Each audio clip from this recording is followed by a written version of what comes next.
ఆంధ్రప్రదేశ్ రాజకీయాల్లో మరోసారి రాజధాని అంశం చర్చనీయాంశంగా మారింది. వైఎస్ఆర్సీపీపై బీజేపీ నేతలు తీవ్ర విమర్శలు చేశారు. గతంలో అమరావతి, 3 రాజధానులు, ఇప్పుడు మావిగన్ వంటి అంశాలను ప్రస్తావిస్తూ మాజీ ముఖ్యమంత్రి వైఎస్ జగన్పై తీవ్ర వ్యాఖ్యలు చేశారు. రాష్ట్ర అభివృద్ధికి ఆటంకం కలిగించే ప్రయత్నాల్లో భాగంగానే ఇటువంటి ప్రకటనలు చేస్తున్నారని ఆరోపించారు. ప్రజల దృష్టిని అసలు సమస్యల నుంచి మళ్లించే రాజకీయ ఎత్తుగాళ్లే ఇవన్నీ విమర్శిస్తూ రాష్ట్ర సమగ్ర అభివృద్ధికి కూటమి ప్రభుత్వం కట్టుబడి పనిచేస్తోందని పేర్కొన్నారు. 1924 ఎన్నికల్లో అమరావతిలోనే రాజధాని కడతానన్నాడు. నా ఇల్లు ఇక్కడే ఉంది, అమరావతిలో నేను ఇల్లు కడతాననేటువంటి ప్రకటన చేసి మాజీ ముఖ్యమంత్రి యొక్క కార్యాలయాన్ని విధ్వంసం చేశాడు. అలానే తర్వాత ఈ విషయాన్ని మర్చిపోయి 3 రాజధానులని చెప్పి విశాఖపట్నంలో కానీ, విజయవాడలో కానీ, కర్నూలులో కానీ ₹1 కూడా ఖర్చు పెట్టలేదు. కానీ విశాఖపట్నంలో ఆయన కోసం 100 కోట్లు పెట్టి ఇల్లు కట్టుకున్నాడు, 110 కోట్లు పెట్టి ఇల్లు కట్టాడు. ఈవేళ ఇవన్నీ ఆయన మాటల్లో ఉన్నది అన్నీ కూడా ఈవేళ మేము అమలు చేస్తున్నాం. అధ్యక్షులు వారు క్లియర్గా చెప్పారు.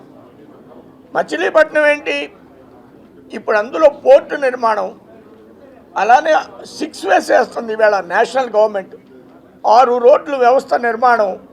అలానే మచిలీపట్నం దగ్గర మరొక నియోజకవర్గంలో ఒక పెద్ద డిఫెన్స్కి సంబంధించినటువంటి ఒక కేంద్రాన్ని ప్రెస్ మీట్ చూసాం. వారానికి ఒక ప్రెస్ మీట్ కదా, అన్ని సబ్జెక్టులు అయిపోయినాయి.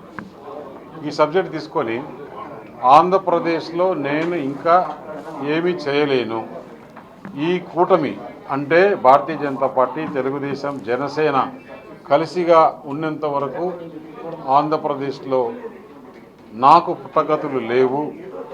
పోయినసారి ఏదైతే నన్ను 11కు లిమిట్ చేశారో ఈసారి ఇంకా సింగిల్ డిజిట్కే చేసే అవకాశం ఉంది. కాబట్టి ఈ రాష్ట్రాన్ని గందరగోళ పరిస్థితుల్లో ఈ రాష్ట్రాన్ని సర్వనాశనం చేయాలని అతని ఉద్దేశం. కాకపోతే ప్రజలు జగన్మోహన్ రెడ్డి 5 సంవత్సరాలు చూశారు. నువ్వు ఏ విధంగా డిస్ట్రక్షన్ చేశావు అంటే కట్టడాలు చేయకుండా, నిర్మాణాలు చేయకుండా ఏ విధంగా ఆంధ్రప్రదేశ్ను సర్వనాశనం చేశావో, నీ కూలదోయడాలు, నీ ఋషికొండ ప్యాలెస్లు, లిక్కర్ వ్యాపారము, గనులు, భూములు రకరకాలుగా దోచుకున్నారు. అవన్నీ చూసిన తర్వాత ప్రజలు ఈ నిర్ణయం తీసుకున్న తర్వాత ఈ 2 సంవత్సరాలు చూశాడు. అరే ప్రతిరోజు ఎక్కడో ఒక దగ్గర ఫౌండేషన్లు వేస్తున్నారు, నిర్మాణాలు జరుగుతున్నాయి, ఒక పక్క సంక్షేమ పథకాలు జరుగుతున్నాయి, ఒక పక్క ఇండస్ట్రీస్ వస్తున్నాయి, ఇంకో పక్క ఎంప్లాయ్మెంట్ వస్తుంది. ఆంధ్రప్రదేశ్లో రైతులకు అన్ని పథకాలు ఇస్తున్నారు, పెన్షన్ 4000 ఇస్తున్నారు, ఫ్రీ బస్ ఇచ్చారు, గ్యాస్ సిలిండర్లు ఏదైతే 3 గ్యాస్ సిలిండర్లు చెప్పారో ఇవన్నీ చేస్తున్నారు. ఇంకా ఆంధ్రప్రదేశ్లో పుట్టగతుల్లో నాకు సంబంధించిన నాకు రాదు కాబట్టి అధికారం ఈ ఆంధ్రప్రదేశ్ను ఏదో ఒక విధంగా గందరగోళ పరిస్థితుల్లో నెట్టివేయాలి.